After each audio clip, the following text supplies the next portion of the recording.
Paul Walker. Le 30 novembre 2013, des fans du monde entier ont été choqués par la mort soudaine de Paul Walker. L'acteur de 40 ans, surtout connu pour son rôle dans la saga Fast and Furious, avait construit sa carrière en incarnant un homme fait pour la vitesse. Quelqu'un qui ressort toujours d'un crash sans une égratignure. Cet après-midi-là, Walker assistait à un événement caritatif à Santa Clarita, en Californie. Il est monté dans une Porsche Carrera GT rouge, conduite par son ami Roger Rodas. La Carrera GT était une voiture rare. Environ 1200 exemplaires seulement ont été produits, et elle avait la réputation d'être extrêmement difficile à maîtriser. Elle exigeait une conduite parfaite. La moindre erreur à grande vitesse pouvait devenir un désastre. Vers 15h30, la Porsche a accéléré sur une rue pourtant calme. Des témoins ont raconté plus tard que la voiture roulait à plus de 145 km/h. Quelques secondes après, elle a perdu le contrôle, a heurté un trottoir, puis un arbre, et enfin un lampadaire. L'impact a littéralement arraché la voiture et a déclenché un incendie immédiat. Au début, beaucoup ont pensé que Paul Walker était mort sur le coup, mais le rapport du médecin légiste a révélé une vérité plus dérangeante. La collision avait brisé des os et provoqué des traumatismes, mais ce n'était pas ce qui l'avait tué. Paul Walker était vivant après l'accident, attaché sur le siège passager, conscient mais coincé. Pendant que les flammes se propageaient à travers l'habitacle, l'autopsie a montré des brûlures sur son corps et des particules de fumée dans ses voies respiratoires. Des signes clairs qu'il respirait encore quand le feu a commencé. En quelques instants, la chaleur est devenue insoutenable. La fumée a envahi l'intérieur, rendant chaque respiration atroce. Il a lutté pour trouver de l'air alors que les flammes se refermaient, mais il n'y avait aucune issue. La ceinture qui l'avait empêché d'être éjecté est devenue la raison pour laquelle il ne pouvait plus se libérer. Il n'a fallu qu'une minute pour que la Porsche devienne un brasier. Quand les secours sont arrivés, le feu était trop violent pour s'approcher. Les témoins n'ont pu que regarder, impuissants, pendant qu'il restait prisonnier à l'intérieur de la voiture en feu. Paul Walker est mort d'une combinaison de blessures traumatiques et de brûlures. La nouvelle a fait le tour du monde immédiatement. Et ce qui a frappé les gens, au-delà de la perte d'une star, c'est l'ironie cruelle de sa fin. Paul Walker a passé sa vie à jouer l'invincible à l'écran. Mais dans la réalité, sa mort a été lente. Ryan Dunn, le 20 juin 2011. Les routes tranquilles de West Goshen Township, en Pennsylvanie, sont devenues le décor de l'un des accidents les plus choquants de la décennie. Au volant se trouvait Ryan Dunn, 34 ans, cascadeur surtout connu pour l'émission Jackass. Il s'était bâti une réputation en repoussant constamment les limites, en risquant son corps pour des cascades où l'humour se mélangeait au danger réel. Mais cette fois, ce n'était pas un spectacle. Vers 3h30 du matin, Dunn conduisait sa Porsche 911 GT3. Les enquêteurs confirmeront plus tard une vitesse extrême, estimée à plus de 210 km/h. À ses côtés, son passager, Zachary Hartwell, 30 ans, ami et ancien vétéran de la Navy. Sur un tronçon de la route 322, Dunn a perdu le contrôle. La voiture a quitté la route, a traversé une glissière de sécurité et a percuté un arbre de plein fouet. L'impact a été si violent qu'il a déchiré la voiture. En quelques secondes, l'épave a pris feu. Le rapport d'autopsie révélera ensuite qu'aucun des deux hommes n'est mort instantanément au moment du choc. Ils avaient subi de graves traumatismes, mais il y avait aussi des signes de brûlure, indiquant qu'ils étaient encore en vie, ne serait-ce que quelques instants, lorsque le feu a englouti ce qu'il restait de la Porsche. Les témoins arrivés sur place ont décrit une boule de feu si intense qu'il était impossible de s'approcher. Les secours ont découvert un véhicule déjà entièrement consumé, rendant toute tentative de sauvetage impossible. Il n'est pas mort sur le coup, mais dans le chaos du choc et des flammes, sans aucune échappatoire. Son passager a connu le même destin. La nouvelle s'est répandue instantanément à travers le monde. Princesse Diana. Le 31 août 1997, la princesse Diana quitte l'hôtel Ritz à Paris avec son compagnon Dodi Al-Fayed. Il est un peu après minuit lorsqu'il monte dans une Mercedes-Benz S 280, noire, conduite par Henry Paul. Des paparazzis les suivent de près à moto et en voiture au moment où ils s'éloignent.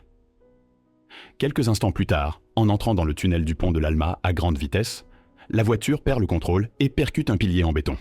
Le choc est violent. Dodi Al-Fayed et Henry Paul meurent sur le coup. Diana, elle, survit à l'impact. Quand les premiers secours arrivent, ils la trouvent encore en vie à l'arrière. Elle est consciente, la tête appuyée contre le siège avant. Selon le pompier Xavier Gourmelon, parmi les premiers sur place, elle l'a regardé et a demandé « Oh mon Dieu, qu'est-ce qui s'est passé ?» Ses blessures étaient catastrophiques, mais pas immédiatement mortelles. L'accident avait déchiré sa veine pulmonaire près du cœur, provoquant une hémorragie interne massive. À l'extérieur, elle semblait choquée, mais pas perdue. À l'intérieur, son corps était en train de s'éteindre. Les secours se sont battus pour la stabiliser. Elle aura été placée sur une civière et sortie du tunnel, toujours en train de respirer. Toujours consciente, dans l'ambulance, pendant que les équipes tentaient de limiter l'hémorragie et de maintenir son cœur en activité. Pendant près d'1 heure, elle a lutté, passant par moments de la conscience à l'inconscience, son organisme lâchant sous les dégâts invisibles. À 4 heures du matin, à l'hôpital de la Pitié-Salpêtrière, la princesse Diana fait un arrêt cardiaque. Les médecins lui ouvrent la poitrine pour tenter de réparer la veine déchirée, mais la blessure est trop grave. Malgré des efforts désespérés, ils ne peuvent pas la sauver. Elle est déclarée morte à 4h53. La nouvelle se répand dans le monde entier en quelques heures. Beaucoup refusent d'y croire au début, espérant que c'est faux. Dans les jours suivants, des dizaines de milliers de personnes déposent des fleurs et des lettres devant Kensington Palace. Ces funérailles, le 6 septembre, sont regardées par environ 2,5 milliards de personnes à travers le monde. Pour beaucoup, ce n'était pas seulement la mort d'une princesse, c'était la disparition d'un symbole de compassion et d'humanité. Dale Earnhardt Sr. Le 18 février 2001, le Daytona 500 arrive dans son dernier tour. C'est l'épreuve la plus importante de la NASCAR, et l'homme dans la Chevrolet noire numéro 3 est son pilote le plus célèbre. Dale Earnhardt Sr. est une légende, surnommé The Intimidator pour son style agressif. Les fans s'attendent à le voir finir fort, comme il l'a fait tant de fois. Mais alors que le peloton se jette dans le dernier virage, tout bascule. La Chevrolet d'Earnhardt touche une autre voiture, perd le contrôle et percute le mur de béton de face à près de 249 km/h. L'impact est brutal. Et depuis les tribunes, ça ne ressemble pas à un crash mortel, la voiture n'est pas pulvérisée, il n'y a pas de feu. Beaucoup pensent qu'il va sortir comme d'habitude. Mais à l'intérieur du cockpit, la réalité est tout autre. La collision provoque ce que les médecins appelleront une fracture basilaire du crâne, une rupture à la base du crâne, là où il rejoint la colonne vertébrale. C'est l'une des blessures les plus catastrophiques dans le sport automobile. Les experts expliquent que ce n'est pas toujours instantanément mortel. Pendant quelques secondes, le pilote peut rester conscient, ressentir une douleur extrême, une confusion et une lutte soudaine pour respirer, avant que le corps ne s'éteigne. C'est exactement ce qui est arrivé à Earnhardt. Les secours atteignent la voiture très vite, mais il ne répond plus. Il est transporté au Halifax Medical Center, où les médecins tentent de le réanimer. À 17h16, Dale Earnhardt Sr. est déclaré mort. Des millions de fans restent incrédules, incapables d'accepter qu'un pilote qui semblait intouchable sur la piste ait disparu. Son accident entraîne directement des changements majeurs de sécurité en NASCAR. L'utilisation obligatoire du dispositif HANS pour protéger la tête et le cou, des structures de voitures repensées et des murs de circuit rendus plus sûrs. Coupé en deux. Au début des années 1980, la police allemande est appelée sur l'une des scènes d'accidents les plus perturbantes jamais enregistrées sur les autoroutes du pays. L'accident implique une Porsche 928, une voiture de sport capable de dépasser 257 km/h, une machine conçue pour la vitesse, mais qui laisse très peu de marge à l'erreur. Cette nuit-là, le conducteur roule à une vitesse extrême sur l'autobahn. Des témoins diront plus tard que la Porsche allait si vite que les autres véhicules semblaient presque immobiles. Puis, en une fraction de seconde, le contrôle est perdu. La voiture dévie, heurte la glissière de sécurité et la frappe avec une violence telle que le véhicule est littéralement arraché. La carrosserie et le châssis sont conçus pour encaisser des impacts, mais à une telle vitesse, le corps humain à l'intérieur n'a aucune chance. La force du choc coupe le conducteur en deux. Le haut de son corps reste attaché au siège du conducteur, tandis que la partie inférieure est projetée à plusieurs mètres de l'épave. Quand les secours arrivent, ils découvrent une scène si atroce que beaucoup la décriront comme l'une des pires de leur carrière. La voiture est en lambeaux, dispersée sur la route, et le conducteur se trouve en deux endroits différents. Cet accident devient rapidement un cas tristement célèbre parmi la police allemande et les autorités routières. Pas seulement pour sa brutalité, mais comme un avertissement absolu. Voilà ce qui se passe quand la chair humaine rencontre la physique à vitesse extrême. Ce n'était ni une mort lente, ni une mort par feu, ni une agonie interminable. C'était instantané, mais d'une violence qui a marqué même les enquêteurs les plus aguerris. Roger Williamson. Le 29 juillet 1973, le Grand Prix des Pays-Bas se déroule à Zandvoort. Des milliers de spectateurs regardent depuis les tribunes et les talus d'herbe qui bordent le circuit. Parmi les pilotes, Roger Williamson, 25 ans, anglais, tout juste lancé en Formule 1. Un talent prometteur, jeune, ambitieux et déterminé à prouver sa place au plus haut niveau. Au 8e tour, quelque chose ne va pas. Sa voiture subit une défaillance de pneus à haute vitesse. Elle part hors trajectoire, percute les barrières, puis se retourne. En quelques instants, elle est à l'envers. Du carburant s'échappe et prend feu. Williamson est vivant dans le cockpit. Il n'a pas été tué par l'impact.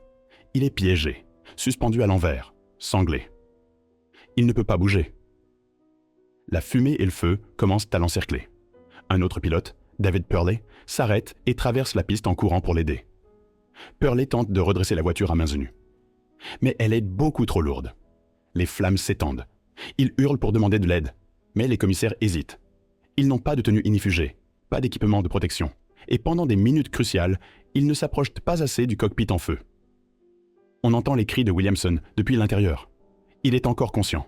Il se bat pour sortir, alors que la chaleur grimpe et que la fumée s'épaissit. Le public regarde en silence. Purley attrape un extincteur et pulvérise dans les flammes, désespérément. Mais c'est insuffisant, et seconde après seconde, la situation empire. La chaleur, la fumée et le manque d'air à l'intérieur rendent la survie impossible. Après plusieurs minutes, le feu avale complètement le cockpit. Les cris s'arrêtent. Quand les véhicules de secours finissent par arriver, Roger Williamson est déjà mort. Toute la scène a été diffusée en direct à la télévision. Des millions de personnes ont vu un jeune pilote mourir, non pas instantanément, mais lentement, prisonnier, alors que l'aide se trouvait à seulement quelques mètres. La mort de Roger Williamson choque le monde du sport automobile. Elle entraîne une vague de critiques sur la sécurité en Formule 1 et sur l'absence de réponse efficace sur le circuit. Si vous avez aimé cette vidéo, abonnez-vous pour découvrir d'autres histoires du même genre et n'hésitez pas à laisser vos suggestions en commentaire pour la prochaine.